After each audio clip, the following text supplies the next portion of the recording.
And even though, like, I didn't want to be an actor, but I didn't want to get on a fucking set years from there and not know what I was going to do. I never thought I'd get in a big movie, but guess what? I ended up in one. Maybe because I had the confidence when I walked in that room to nail that fucking set. To some people, like, oh, well, Joey's gay. He must have sucked his dick. Rogan must have called him. Yeah, that's the easy way out. That's what people who don't know the fucking business would say. That's the easy way out. You got to work it. And yes, I got help from Rogan. And yes, I got help from Dane Cook. And yes, I got help from Ralphie May. And yes, I got help from Gabriel Iglesias. But during that whole fucking time, guess what I was doing? I was helping myself. I've met so many young comics the last 8 years that basically want you to do the fucking work for them. And that's not going to happen. I know 5 times 6 is 30. You know what, bitch? Show me the fucking work. Show me the goddamn paper. I know 4 times 8 is 32, but you know what? Let's break it down. Show me where you carried the 1. You did the whole fucking thing. I don't think anybody wants to do that today. And, you know, I applaud those young guys in Austin. I applaud Joe Rogan that he's chasing it. He kills it every opportunity that he can. You know, for me in my world, things, you know, I just saw Bert was 50 this week. Good for Bert. I got to call him and wish him a happy birthday. I wrote a thing on there, but I got to call him anyway. It's funny. He's 50. At 50, I was stabbing motherfuckers.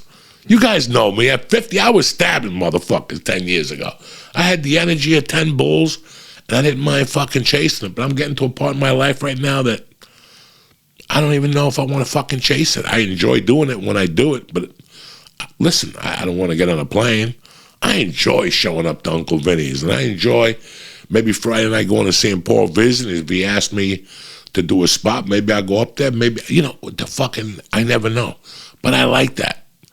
I like that. For years, I fucking hated after my daughter was born that I go to a party and I had to leave in 10 minutes. I got to leave now. Now I could just settle. I did my time. I did what I had to do. And it's just a fucking hobby. And I got no qualms with it. But I want people to know that if you want to improve in any aspect of something, if you want to fucking be the king of that, nothing's going to work part-time. I'm telling you right now. It's not going to work part-time. It's your heart and your fucking soul that you got to put into this shit. And I tell you what, think about this podcast for 2023. You got to up it a little bit, guys. They're not fucking, the Bluebird of happiness ain't even coming around like that motherfucker used to anymore. And you guys know it and feel it, so you got to up it a little bit. If you're working 50 hours, maybe you got to work 60. Maybe not work 60. Maybe work 50 and learn about what you're doing 10 hours a week. Take a fucking class. But submit, you know, indulge yourself in this shit. It's got to be over your head. Dog, I got dumped by 2 women who were like, you know, there's something wrong with you. You like fucking comedy more than pussy. No, I like comedy. Comedy was first and cocaine was a second, was a close tie, and pussy was second.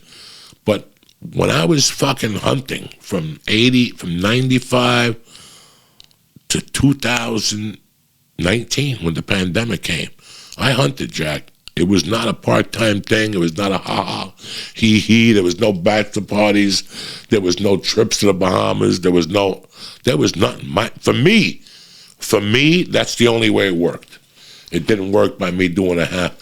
So if your career is staggering, whatever it could be, you're a plumber, a mason, a fucking whatever the fuck it is, maybe take a look at yourself. Maybe you're not putting enough effort into this fucking game.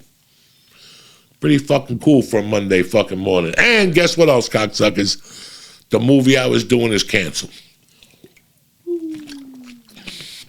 Am I depressed?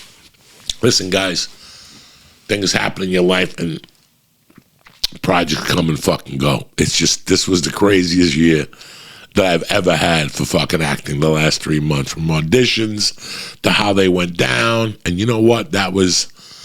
I'm pretty much done for the year, probably, with auditions. I'll probably get maybe 1 more, maybe 2 more. Who the fuck knows? I don't give a fuck. That's Amore got shut down for a few weeks. Financing issues, whatever. Who the fuck knows? I now have no goals. You know, I was going to be tight. I don't even think I think I looked at the schedule. We were only going to be able to do 1 podcast a week. There was no way. There was no way we could do 2. Because I was working every Tuesday, except Thanksgiving week. I have off. But it was going to be like that till December 15th. So everything happens for a reason. I'm not sad about it. Something else will come up. You know, I didn't get the De Niro movie, and that came up. And that's it, guys. And that's another, listen, that's why I was thinking about the effort you put into things. You know, I'm not in an acting class. I'm not talking to actors every day about what's going on or different auditions or whatever like that. So when you do get an audition now, you're fucking rusty as shit. So I learned something about me auditioning this time, that now I got to take a little bit more time, look at the, you know, I can't see anymore. So I have to use a teleprompter when I do the auditions. You know, I look at the auditions and I'm like, fuck, I'm staring at the teleprompter. You know, you can't find a teleprompter. Like sometimes I use one of these stands, like hang the computer up and do it. It's not gonna fucking work. You gotta know these computers. You gotta, yeah, no, you gotta know the lines inside now. So, but hey, it's Monday the 7th of fucking November. Tomorrow is election day. What advice? I don't give a fuck who you vote for. Just get out there and vote. That's all the advice. People say, go out there and vote. I can't vote. And by the time I do the process, I spoke to the attorney a year ago about me, wiping my police record down, and that was about a year ago. That's the last time I heard from him. I saw him at some party. How you doing? I was going to ask him, well, whatever happened with that call, but I figured it out. Everybody who's like the DA, they got to hunt him down and say, hey, 25 years ago, you convicted a kid on second-degree burglary. Do you want to flip it? And he'll go, let me think about it. Forget it. I'll just stay with the record. No jewelry duty. Who gives a fuck? Don't forget, UFC this weekend. Big one. DraftKings has a deal for you. That's it and that's that. I love you, cocksuckers. Stay black. And I'll see you Thursday morning. Dip, top, magoo.